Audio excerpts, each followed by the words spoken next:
વર્ષથી આ કામ ગોગળ ગતિએ ચાલી રહ્યું છે। આ કાચબાની ગતિએ ચાલતા કામથી સ્કૂલના બાળકોનો અભ્યાસમાં 2 વર્ષથી ખલેલ આવી રહી છે।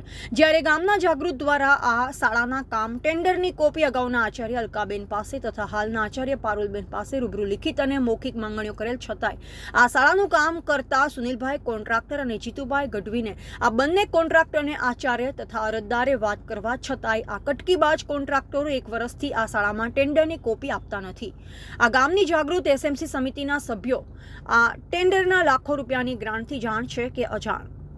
આ કોન્ટ્રાક્ટર એવું કયું ભેદી કારણથી ગાજણ પ્રાથમિક શાળા 1ના શિક્ષકોને કે ગામના જાગૃત નાગરિકને 1 વર્ષથી ટેન્ડરની કોપી આપતા નથી તે બાબતે જાગૃત નાગરિક બીઆરસી ભવન મોડાસા અને ગાંધીનગરની ઉચ્ચ કક્ષાને કોપી બાબતે ફરિયાદ કરશે। તેમજ આ કોન્ટ્રાક્ટર વિરુદ્ધમાં છેલ્લા 1 વર્ષથી આ ટેન્ડર કોપી દબાવી રાખવાનું કારણ કદાચ આ નવીન બિલ્ડિંગ શાળામાં હલકી કક્ષાનું મટીરીયલ્સ અને ટેન્ડરના નીતિ નિયમની વિરુદ્ધનું કામ થઈ રહ્યાની શંકા કુશંકાઓ વધી રહી છે।